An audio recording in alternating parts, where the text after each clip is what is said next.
La voz. Bueno, pues buenas tardes y como sabéis, con motivo del 28 de mayo, que es el Día Internacional de Acción por la Salud de las Mujeres, desde la Concejalía de Bienestar Social e Igualdad y desde la Concejalía de Sanidad, que en este caso ostento yo la concejalía, hemos organizado, llevamos ya 4 años organizando actividades y talleres para conmemorar este día. Este año pues está siendo un poco raro. Debido a la crisis de la COVID, pues hemos hecho un mix, ¿no? Hemos hecho unos talleres presenciales y hemos querido también hacer unas videoconferencias de manera digital. Y inauguramos hoy las charlas con Araceli, una guardamarenca, que además ella es doctora en biología, es una mujer muy joven, pero muy preparada, sobradamente preparada.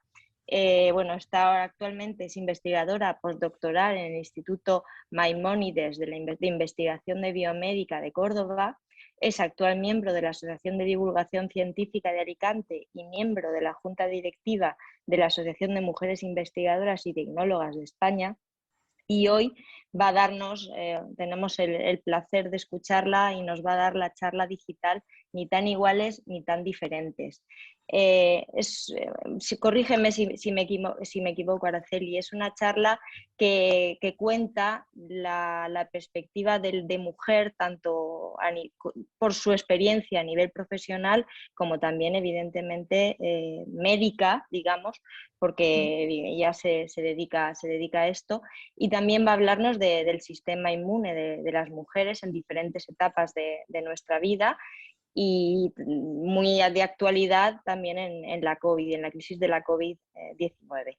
Yo no quiero ya retrasar mucho más el inicio de la charla, no quiero entreteneros, dar las gracias de nuevo a Araceli por tener el gusto, nosotros poder tener el gusto de escucharla, de tenerla con nosotros, a esta chica del pueblo, joven, preparada, y desearle suerte también en su vida personal, que quiero que va a ser una futura mamá, que nos la vamos a encontrar por el pueblo con su peque. Y nada, no quiero entretenerlos mucho más. Muchas gracias a todas y a todos por asistir, por estar aquí. También deciros que la próxima charla será el 18 de mayo y será un taller presencial de suelo pélvico e hipopresivos, que si no me equivoco lo va a dar Noemí García. Y posteriormente iremos también a lo largo de todo el mes fomentando y divulgando el resto de actividades. Buenas tardes, muchas gracias y adelante, Araceli. Vale, muchas gracias, Ana. Voy a compartir la pantalla a ver si se ve correctamente. Aquí. Vale. Imagino que se verá bien. Bueno, pues muchas gracias, Ana, por la presentación y también gracias al Ayuntamiento de Guardamar por organizar estas jornadas de mujer y salud y por invitarme este año a dar esta conferencia que he titulado Ni tan iguales ni tan diferentes y que espero que os guste y os resulte interesante. Antes de... A ver si me deja pasar. Aquí. Antes de comenzar con la charla en sí, quería, presentarme. Ya ha comentado Ana que soy doctora en Biología Molecular y Genética. Yo me licencié en Biología en la Universidad de Alicante y luego hice un máster en Biomedicina. Y ya realicé mi doctorado en el Laboratorio de Genética del Hospital de Elche. Y yo hice la tesis doctoral en un tipo de tumor cerebral muy agresivo, que es el glioblastoma, pero durante esos años pues también he colaborado con otros grupos de investigación en cáncer de colon y cáncer de mama. Ya los últimos años de mi carrera como investigadora ya postdoctoral he estado centrada en el campo de la neuroendocrinología y la patología hipofisaria, es decir, estudio un tipo de tumor que aparece en la hipófisis, que es una glándula que tenemos todos en la base del cerebro y que se encarga de producir las hormonas. Bueno, los últimos 4 años y medio he estado trabajando en este área y actualmente, pues eso, tengo un contrato en el Instituto Maimónides de Investigación Biomédica de Córdoba, aunque a día de hoy me encuentro en Guardamar porque voy a dar a luz dentro de poquito, entonces estoy aquí. Y nada, dicho esto, la charla la he dividido en dos partes. Una primera parte centrada en lo que son los sesgos de género en la investigación biomédica, para poner un poco en contexto cómo está la situación y cómo ha estado la situación a lo largo de la historia. Y luego ya me centraré en un aspecto más biológico, que son en las diferencias que tenemos a nivel del sistema inmune entre hombres y mujeres, y para que os llevéis pues algunas curiosidades. Pues bien, para empezar con la primera parte, y ya no solo para poner en contexto la situación de la mujer en la ciencia, quería un poco resaltar la situación de la ciencia en general en este país. Bueno, aunque esta gráfica es un poquito antigua, es hasta 2015, pero no he encontrado otra que represente así tan bien como esta lo que quería mostrar, pero bueno, me sirve porque seguimos más o menos igual. Aquí está representado el gasto en I+D sobre el Producto Interior Bruto según el país, y como vemos aquí abajo del todo tenemos a España. Es decir, la inversión en I+D es muy baja en comparación con otros países, y por tanto los científicos y científicas aquí pues nos encontramos en situaciones bastante precarias y de inestabilidad, ¿no?, para nuestro futuro. Y luego ya no solo la situación de la ciencia en general, sino la situación de la mujer en España. Estas gráficas están sacadas de un informe de mujeres investigadoras que lo realiza la Comisión de Mujeres y Ciencia del CSIC. Este informe lo presentan todos los años y se puede descargar gratuitamente en Internet, el PDF. Y a modo de ejemplo, podemos encontrar gráficas como esta en forma de tijera. Esta es de 2019. Están representados los diferentes cargos que hay en esta institución, de menor categoría y menor responsabilidad a mayor, y como vemos, conforme aumenta el cargo profesional, aumenta el porcentaje de hombres que ocupan esos puestos y disminuye el de mujeres, aunque vemos que al principio es el mismo número, partimos del mismo número de hombres y mujeres en etapa predoctoral. En esta otra gráfica se representa un índice de techo de cristal, que el techo de cristal es esa barrera invisible que encontramos las mujeres al intentar acceder a puestos de mayor responsabilidad. Concretamente en el CSIC en 2020 este índice estaba en 1,35. Un 1 indicaría que no existe desigualdad, pero por encima de 1 es que sigue existiendo desigualdad. Entonces, aunque se está avanzando mucho, están cambiando las cosas, sí que es cierto que aún siguen existiendo estas desigualdades, no solo en el CSIC, porque esto se puede extrapolar a cualquier institución de investigación y a cualquier universidad, desgraciadamente. Por tanto, existe un sesgo de género en la investigación en general, y yo me voy a centrar en la investigación en salud, que como dice esta frase, ¿no?, que la ceguera o sesgo de género al final constituye un grave defecto que introduce una forma muy seria de error dentro de la investigación científica. Ya se hizo un estudio en una universidad de Estados Unidos donde se encuestó al público en general y a diferentes investigadores, y se llegó a la conclusión de que a los científicos les cuesta aceptar el sesgo de género que perjudica a las científicas. Es decir, ese sesgo de género existe y muchas veces es invisible o no se tiene conciencia de esta realidad, y que nos afecta a las mujeres que nos dedicamos a la ciencia. Pero bueno, y de hecho hay diferentes factores, como por ejemplo a los científicos y científicas se nos evalúa, se nos valora por el número de publicaciones que hacemos en revistas científicas. El mundo de las revistas científicas y las editoriales es otro gran tema donde no me voy a meter porque me daría para otra charla, pero bueno, cuanto más publiquemos, pues somos mejores científicos y científicas, ¿no? Es la manera de valorarnos. Una vez que tú escribes un artículo con tu equipo para mostraros unos resultados, lo envías a una revista científica, y esta revista envía tu trabajo a una serie de expertos o expertas en el tema, que al final son investigadores e investigadoras que trabajen en el mismo área que tú, que gratuitamente revisan tu trabajo y te hacen comentarios, sugerencias, o dicen si este artículo está para publicar o no. Es un trabajo totalmente gratuito que hacemos, además de escribir los artículos, los investigadores e investigadoras.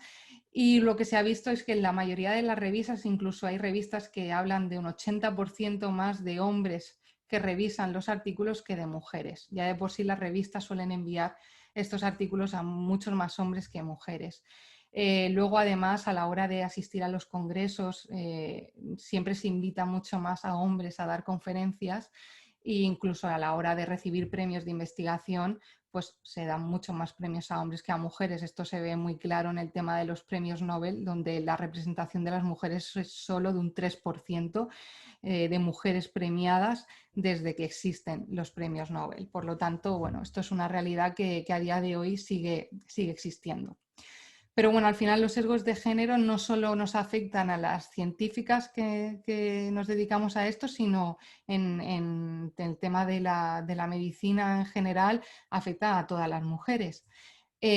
Concretamente esta mujer, que es Margaret Eigler, una profesora de sociología de la Universidad de Toronto, clasifica los sesgos de género en 3 grandes tipos.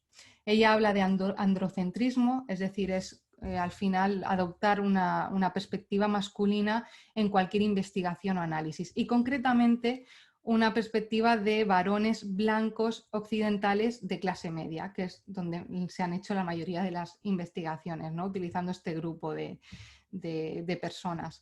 Entonces, al final es asumir lo masculino como la norma sobre la cual se evalúa a las mujeres. Y esto supone una serie de malas prácticas, ¿no?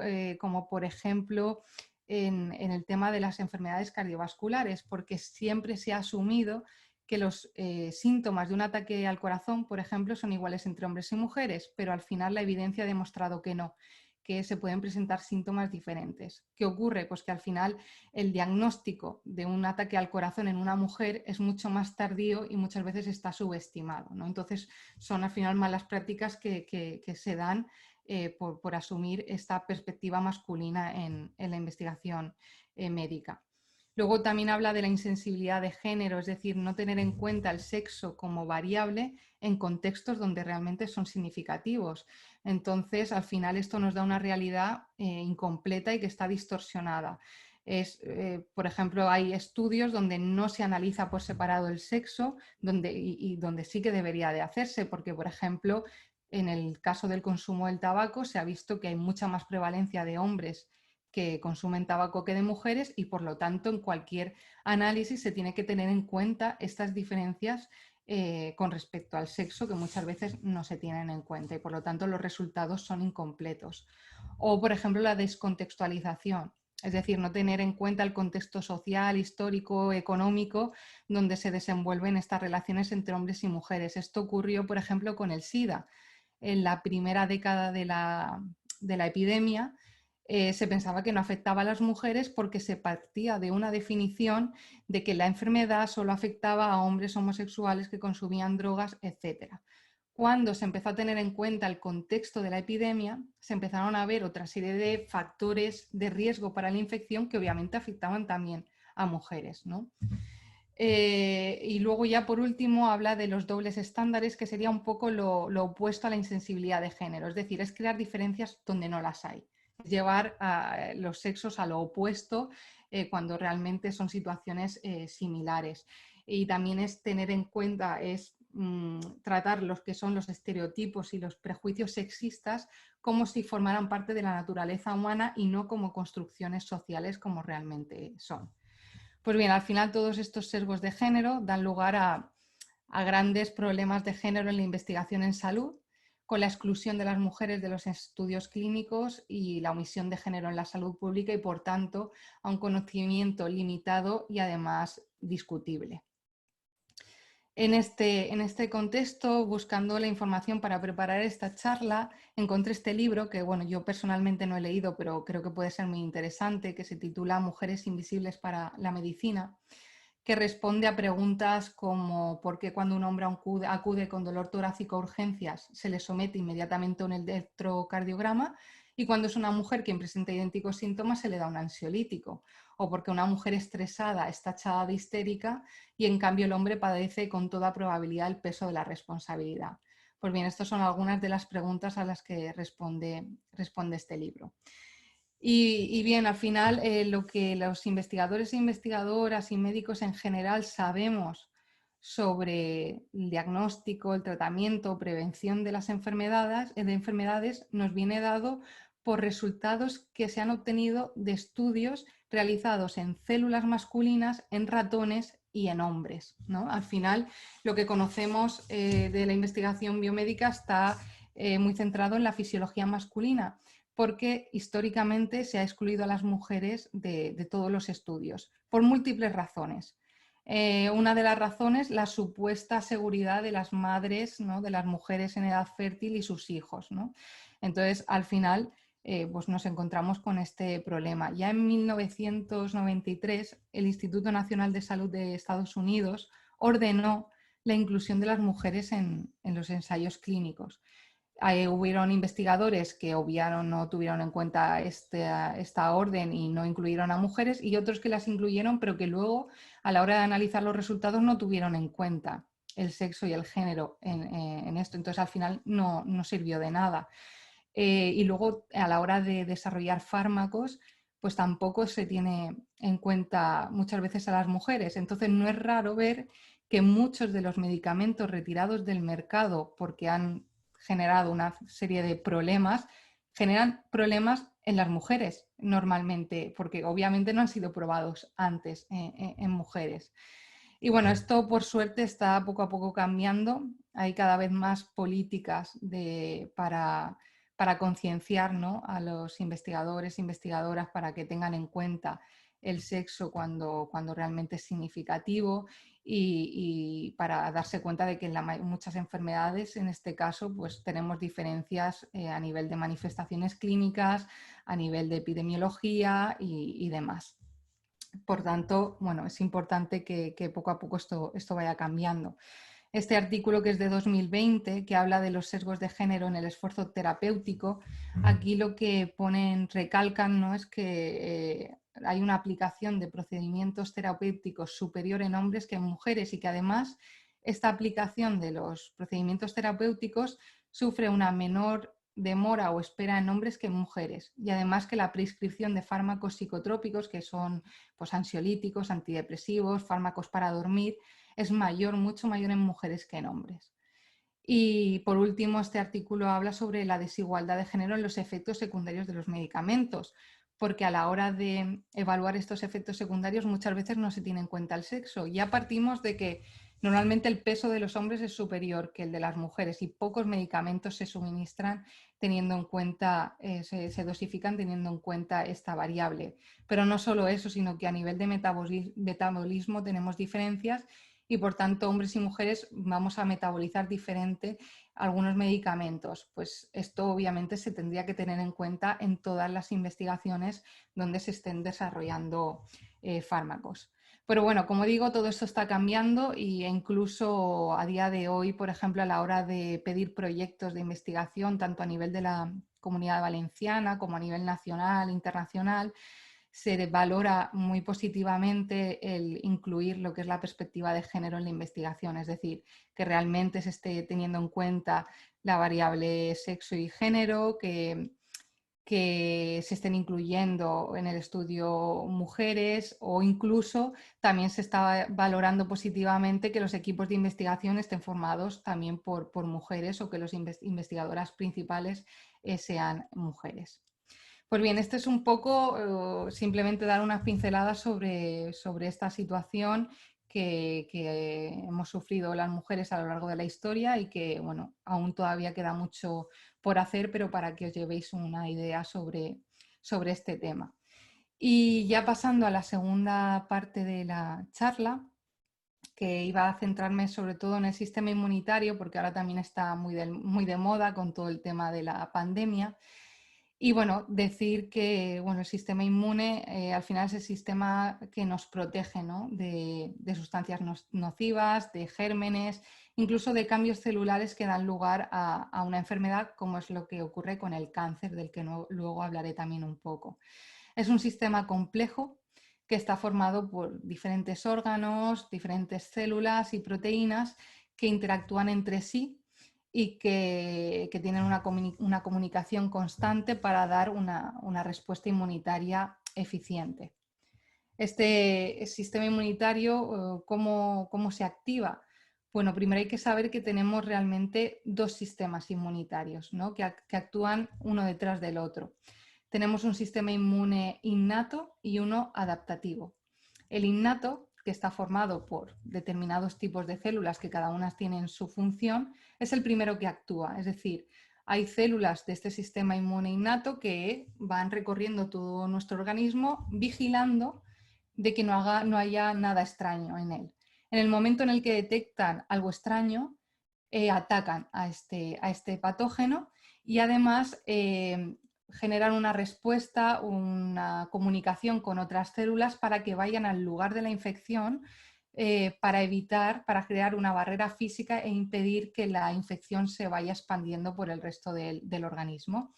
Este primer contacto tiene como consecuencia que alguna de estas células del sistema inmune innato hagan un proceso que es la presentación de antígenos para poner en marcha el siguiente paso, que sería la actuación del sistema inmune adaptativo. Esta presentación de antígenos, que aquí se representa muy bien en este meme, no es más que, bueno, hay células como esta que forman parte del sistema inmune innato, que son las células presentadoras de antígeno, que como su nombre indica, presentan los antígenos extraños a las células del sistema inmune adaptativo. ¿Qué es un antígeno? Pues un antígeno es una molécula, una proteína que se encuentra pues, en los virus, en las bacterias, es como su DNI, ¿no? Es como lo que les hace ser lo que son específicamente. Por ejemplo, el SARS-CoV-2, que es el virus de la COVID-19, tiene sus propios antígenos, sus propias proteínas en la membrana que le hacen que el sistema inmunitario lo identifique como ese virus. Pues bien, estas células presentan a los antígenos a las células del sistema inmune adaptativo, que son entre ellas los linfocitos, para que se cree una memoria, una inmunidad, es decir, para que reconozcan a este antígeno y si luego nos volvemos a infectar con este mismo antígeno, nuestro sistema inmune ya lo recuerda y la respuesta que va a tener va a ser mucho más rápida y más eficiente. Esto es de lo que se ocurre también, lo que hacen las vacunas. Pues bien, así a modo general, explicando un poquito cómo funciona el sistema inmune y antes de pasar a ver algunas diferencias entre hombres y mujeres, siempre aprovecho cualquier oportunidad para nombrar a algunas científicas que han tenido algún papel relevante en determinados campos y aquí os voy a nombrar a 3 en el campo de la inmunología que tuvieron un papel muy relevante. La primera de ellas es Brigitte Asconas, que ella nació en Viena en 1923, estudió bioquímica y hizo su tesis doctoral en la Universidad de Cambridge y luego todo su trabajo lo hizo sobre todo en uno de los institutos de biomedicina más importantes en aquella época, que era el National Institute for Medical Research de Londres. Allí desarrolló muchas vías de investigación muy interesantes todas, pero ella lo que más le interesaba era la respuesta inmunitaria. Así que al final ella logró establecer algunos de los mecanismos y componentes básicos de la respuesta inmune. Se centró en estudiar diferentes tipos de células del sistema inmune, como los macrófagos, los linfocitos, y estableció las bases y el conocimiento de procesos como la producción de anticuerpos o la presentación de antígenos que os he comentado en la diapositiva anterior. Pues al final esta mujer fue la que sentó las bases de todos estos procedimientos que ahora conocemos y sabemos, gracias a ella y su contribución, cómo funciona nuestro sistema inmunitario. Luego esta otra mujer, Deborah Doniak, que estudió medicina en la Sorbona, fue pionera en el campo de las enfermedades autoinmunes. Ahora no voy a meterme en las enfermedades autoinmunes porque luego las voy a tocar un poquito más adelante, pero cuando las nombre, pues acordaros de esta mujer, que es la que, junto con 2 investigadores más, fueron los que comprendieron este tipo de enfermedades que en su momento eran desconocidas, no se sabían cómo se producían, y esto lo hizo gracias a centrarse en el estudio de una enfermedad que es la tiroiditis de Hashimoto, que se produce una destrucción de la glándula tiroides en las personas que la sufren. Y al final su trabajo ha sido fundamental, ¿no?, para establecer la metodología del diagnóstico clínico de la inmunología que conocemos hoy en día. Y ya la última, que a lo mejor os suena más porque ahora ya se ha hecho muy famosa en la situación que estamos viviendo, es Katalin Karikó. Esta bioquímica húngara ha sido la que ha estudiado las vacunas de ARN mensajero que han permitido ahora desarrollar muchas de las vacunas contra el SARS-CoV-2. Antes de contaros un poquito más sobre ella y su investigación, voy a hacer un inciso sobre esto del ARN mensajero que es, porque ahora lo escuchamos un montón por el tema de la vacuna, pero bueno, pues si alguien no sabe exactamente qué es esta molécula y qué es lo que se está haciendo con la vacuna, pues os lo cuento aquí un poco brevemente. Nosotros tenemos nuestro material genético dentro del núcleo de nuestras células. Concretamente tenemos el ácido desoxirribonucleico o el ADN, que no es más que unas instrucciones que se escriben con 4 letras diferentes, como vemos aquí en esta cadena, y que al final van a permitir pues, que se produzcan pues, las proteínas que van a hacer las diferentes funciones en el organismo. Serían como, pues, como las instrucciones de IKEA para construir una estantería. Estas serían las instrucciones y al final aquí tendríamos las piezas para construir la estantería. Pues bien, para llegar de aquí hasta cada una de estas piezas hay un paso intermedio que es esta cadena de aquí, que es lo que conocemos como ARN mensajero, que como su nombre indica va a transmitir el mensaje que está encriptado en el ADN para convertirlo en los aminoácidos que formarán las proteínas. Pues bien, esta cadena de ARN mensajero es la que se inyecta en estas vacunas en nuestras células. Realmente no estamos inyectando al virus ni proteínas del virus, como en otros casos, ¿no? Las vacunas al final consisten en inyectar el virus atenuado, nunca el virus activo, es decir, un virus atenuado o partes del virus como señuelo para que nuestro sistema inmune se ponga en marcha, genere los anticuerpos, genere esa memoria que os he contado antes, para que cuando nos infectemos de verdad nuestra respuesta inmune sea mucho más eficiente y pueda luchar contra el virus. En este caso lo que se hace es introducir el manual de instrucciones de determinadas proteínas del virus para que nuestras propias células son las que produzcan la proteína del virus y bueno, y luego, como igual que antes, desencadenar la respuesta inmunitaria para que responda contra ese patógeno. Pues bien, dicho esto, para que más o menos sepáis por encima en qué consiste, decir que esta mujer empezó a desarrollar este tipo de metodología en los años 90. Y digo esto porque mucha gente piensa que lo de las vacunas de ARN mensajero es algo que se ha creado en los últimos meses por la pandemia y que por lo tanto pueden ser un peligro porque no ha dado tiempo a probarlas y demás. No, esto se lleva estudiando más de 20 años, solo que la sociedad no es consciente de esto, como ocurre en muchas investigaciones. Como ocurre también muchas veces, ella recibió muchos rechazos a la hora de conseguir financiación cuando empezó a desarrollar este método y estuvo a punto de abandonar. Por suerte no abandonó por la cuenta que nos trae a día de hoy. Y de casualidad, en uno de los momentos en los que ella ya iba a abandonar, coincidió en la Universidad de Pensilvania con otro inmunólogo, Drew Weissman, que en ese momento estaban buscando la cura contra el SIDA. Entonces le propuso a Katalin Karikó el probar este nuevo método para el tratamiento del SIDA. Al principio pues daba una serie de problemas, pero encontraron una solución en 2006, y a partir de ahí varias farmacéuticas pues se interesaron, obviamente, como Moderna, que seguro que también os sonará, y que en 2006 compró los derechos de la patente. Años después, en 2013, BioNTech, otra empresa farmacéutica, también se metió en este tema y contrató a Katalin Karikó, donde ahora mismo ella es vicepresidenta, y se ha podido desarrollar las vacunas basadas en ARN mensajero para combatir la pandemia.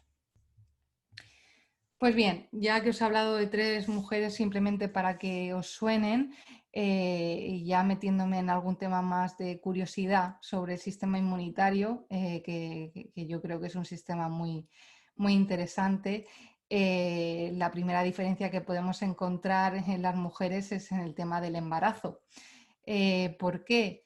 Porque si lo pensáis, cuando se produce un embrión, al final es una mezcla entre material genético de la madre y del padre, pero en este caso el material genético del padre realmente es extraño para el organismo de la madre. ¿Qué ocurriría? Que el sistema inmune de la madre va a atacar a ese material genético que no reconoce, por tanto va a atacar al embrión y no se podría producir el embarazo, ¿no? ¿Cómo es posible que la madre no rechace al feto cuya mitad de su material genético no es de la madre, ¿no? ¿Cómo es posible que esto ocurra?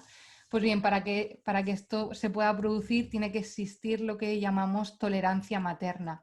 Si no hay tolerancia materna o hay cualquier alteración a la hora de establecer la tolerancia materna, el embarazo no va a progresar o se van a producir abortos espontáneos o van a haber problemas, ¿no? Entonces, por eso es muy importante esta tolerancia materna. En primer lugar, y hay muchos mecanismos por los que esto puede ocurrir y salir bien.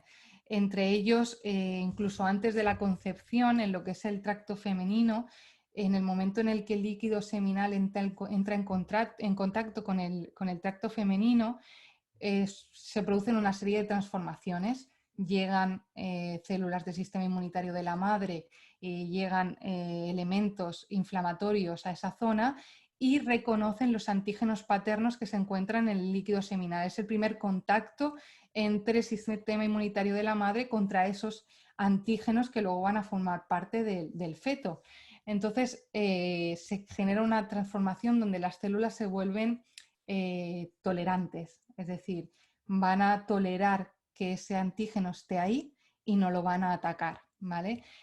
Los mecanismos son mucho más complejos, pero bueno, en general que sepáis que ya desde el primer momento se está estableciendo esa tolerancia materna.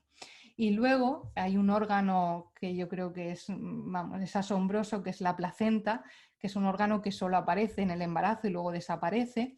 Y este órgano es vital para que se produzca esta tolerancia materna, entre otras cosas.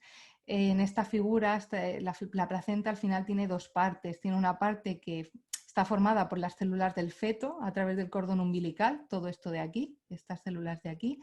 Y luego tenemos una parte que forma parte de la madre, que son células maternas. Y entre las dos hay una interfaz, ¿no? Es donde se produce la interacción entre la madre y el feto, donde no hay intercambio de sangre, no hay contacto entre la sangre de la madre y el feto, pero sí es donde se produce el intercambio de nutrientes, donde la madre aporta los nutrientes, el oxígeno al feto y también le aporta los anticuerpos necesarios para que su sistema inmune se vaya formando. Pues bien, en esta zona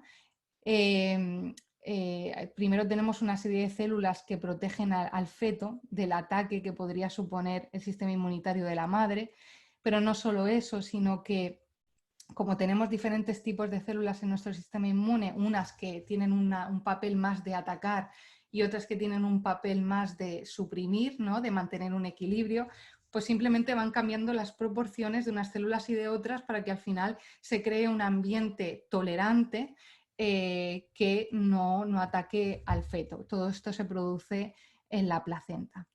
Y luego hay otro mecanismo que también es muy, muy interesante, que en vez de contarlo yo, os voy a poner un monólogo de 3 minutos de un concurso de monólogos que se llama FameLab, que yo en 2020 tuve la suerte de poder participar en la final en España. Concretamente, este monólogo es el ganador del 2011 a nivel internacional. Lo contó esta mujer de Chipre, Mirtani Pieri, y creo que es muy bonito y muy recomendable, ¿no? Os lo voy a poner porque son solo 3 minutos y explica muy bien este mecanismo que os comento. El título del monólogo es "Cómo de profundo es el amor de una madre por sus hijos y sus hijas", y este monólogo responde a esta pregunta. Así que os lo pongo aquí. Si alguien no lo ve o no lo escucha, me lo decís, ¿vale? Voy a ver que funcione. Está en inglés, pero está subtitulado. How deep do you think the love of a mother for her child is? You see, we all have something in common. Once we were all embryos living peacefully inside our mother's belly in an excellent bed and breakfast environment without any distractions until our birth. But for scientists, this peaceful life inside our mother's belly has been one of the most fascinating mysteries in biology. This might sound strange, but surviving all 9 months inside the mother's body should theoretically be impossible. And in fact, in biology textbooks, this is called the pregnancy paradox. You see, this is because mothers, like all humans, are naturally designed to fight off anything foreign that enters the body, bacteria, viruses, even organ transplants. And this is due to a complex but elegant protection mechanism we all have called the immune system. Now, your immune system knows you better than your best friend. In fact, it knows you better than anyone else in the world. It knows every single cell in your body, so it can realize when something foreign comes in and attack. Imagine your immune system as the police force, where specific cells act as the military intelligence, traveling everywhere in your body, seeking out for possible intruders. And if they find them, then they send a report to another department, where soldiers called the killer cells destroy those invaders. Now think of this. As an embryo in your mother's body, you were only 50% like her. Your other 50% belonged to a total stranger to her immune system, just a random guy. Oh well, your dad. So being 50% like your dad inside your mother's body means your chances of surviving pregnancy should have been 0. Yet, we're all here. Believe it or not, scientists have been struggling with this paradox for the past 50 years. Some argue that maybe the embryo finds a way to hide from the mom's immune system. Others said that the placenta provides a physical barrier between mother and baby. We might not have a full answer yet, but a few years ago, scientists found something amazing. The mother's immune system does see the baby. The military intelligence identifies the growing embryo and informs the killer cells of the intruder. But the mother's killer cells, instead of destroying the embryo, they themselves commit suicide and die.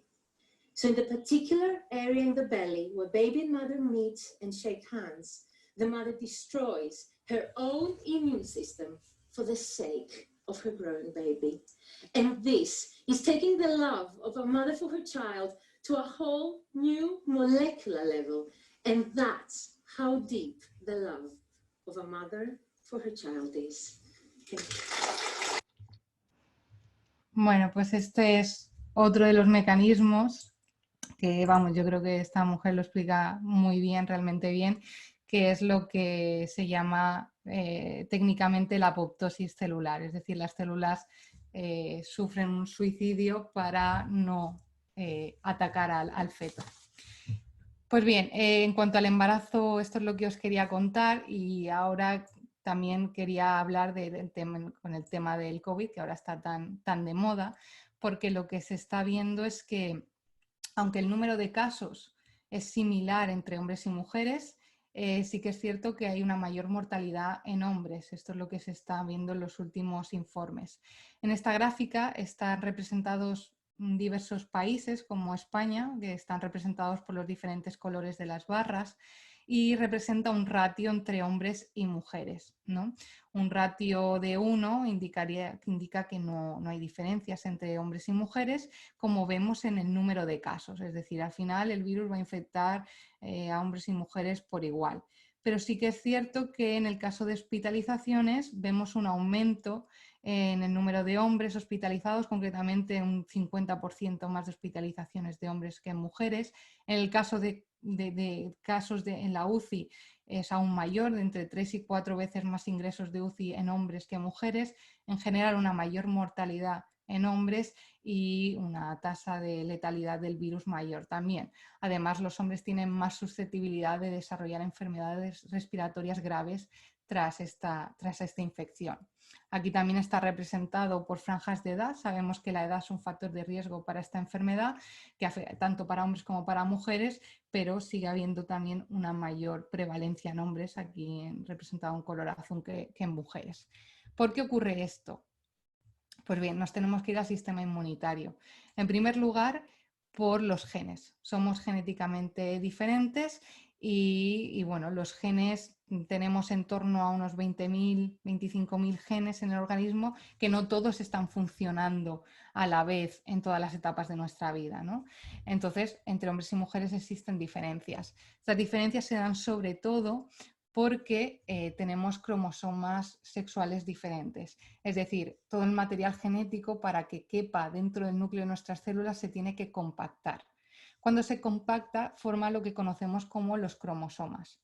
Tenemos el mismo número de cromosomas, pero tenemos cromosomas sexuales diferentes. Es decir, las mujeres tenemos 2 cromosomas X y los hombres un cromosoma X y un cromosoma Y. Pues bien, hay diferencias entre los genes que hay en cromosomas X y cromosomas Y que están influenciando en nuestra respuesta inmunitaria. Otro de los factores más relevantes que influye es el tema de las hormonas sexuales. Aunque todos tenemos, mujeres y hombres, hormonas sexuales de todo tipo, la proporción de unas con respecto a otras es diferente entre hombres y mujeres. Nosotras tenemos estrógenos y progesterona, y los hombres tienen testosterona, que es un andrógeno.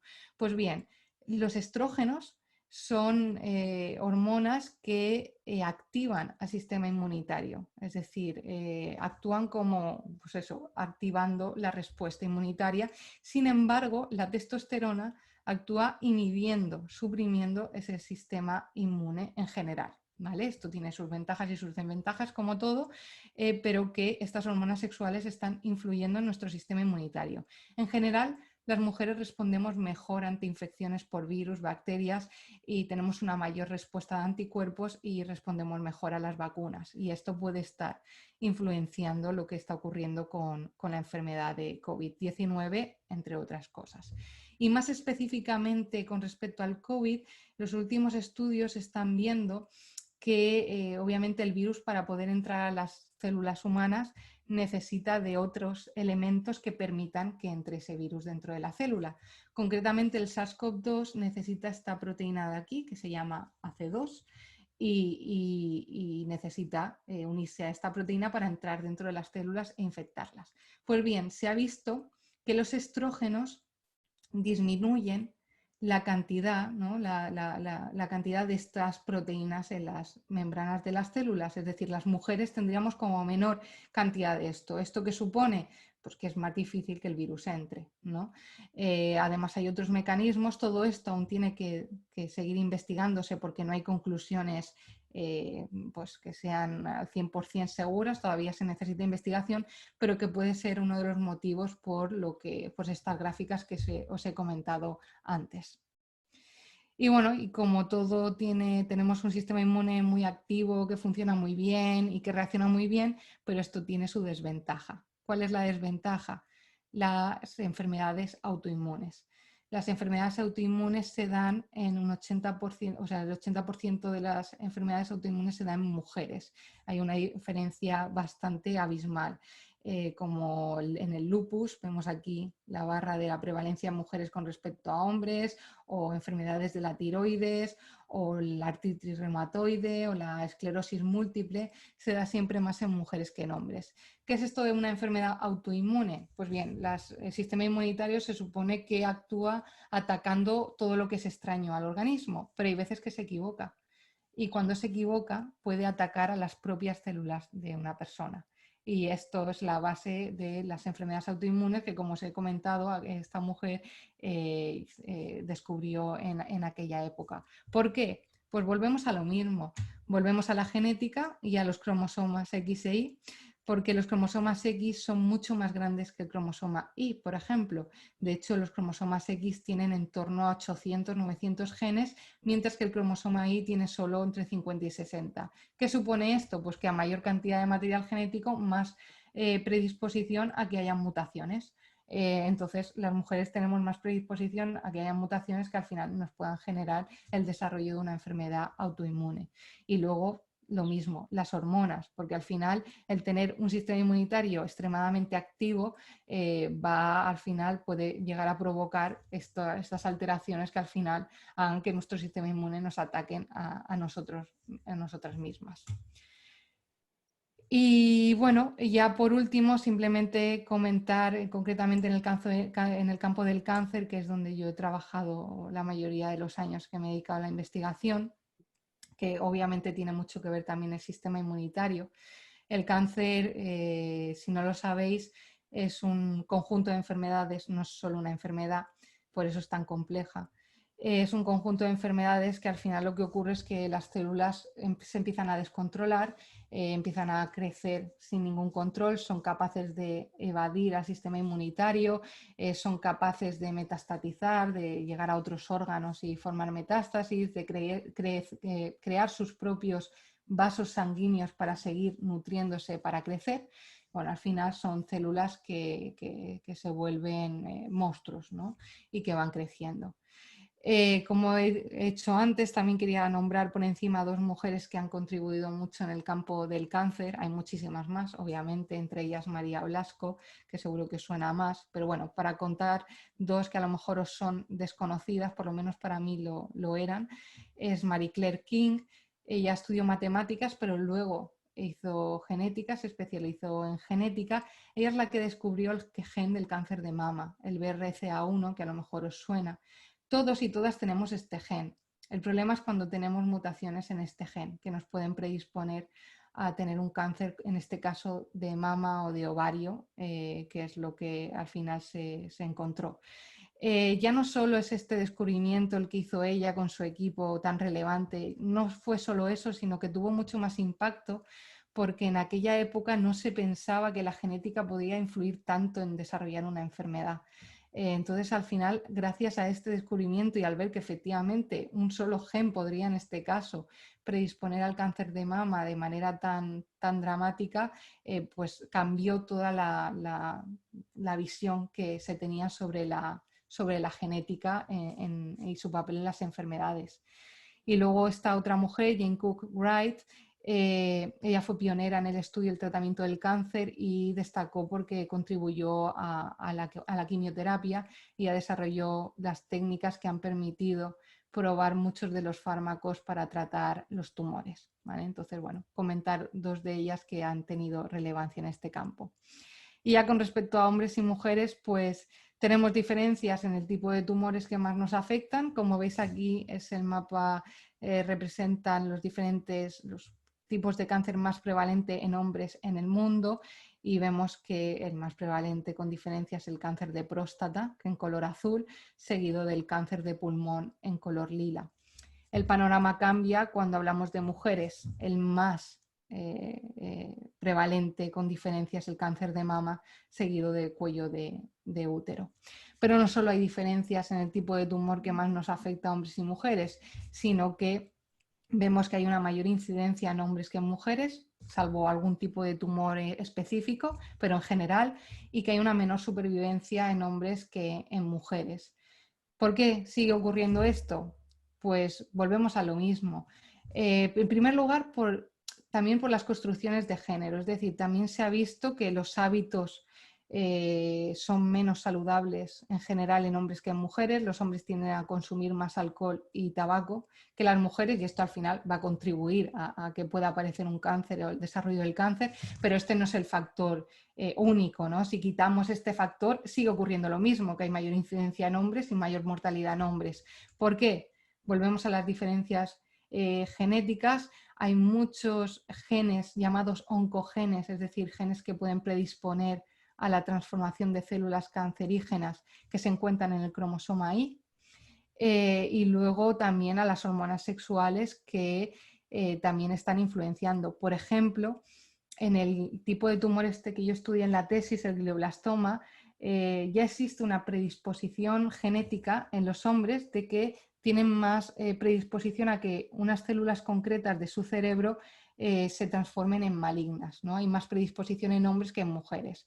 Y luego en otros tipos de cáncer, como por ejemplo el cáncer de hígado, se ha visto que estos tumores, los más agresivos, se dan más en hombres porque los andrógenos, las hormonas sexuales masculinas, predisponen a a esta característica agresiva en comparación con los estrógenos femeninos, que lo que hacen es que sea un ambiente diferente y no se desarrolle esa agresividad en los tumores. Por lo tanto, es volver a lo mismo, a las diferencias genéticas y a las hormonas sexuales, entre otras cosas. Al final, en esta enfermedad y en otras enfermedades, ya no solo son las diferencias entre hombres y mujeres, es que somos personas genéticamente diferentes. Entonces, lo que se busca siempre es una medicina de precisión, una medicina personalizada. ¿Por qué? Porque un tumor en una persona y en otra, aunque sea el mismo tipo de tumor, no va a actuar de la misma manera. No todas las personas van a responder igual al tratamiento ni van a tener el mismo pronóstico porque somos genéticamente diferentes. Entonces, aunque está muy claro estas diferencias en cuanto a sexo y que se tienen que tener en cuenta en la investigación, también es cierto que es que luego hay diferencias individuales que también hay que tenerlas en cuenta porque al final nos hace responder diferentes a las enfermedades. Y bueno, con esto ya finalizo la conferencia, que espero que os haya resultado interesante, que la hayáis podido seguir.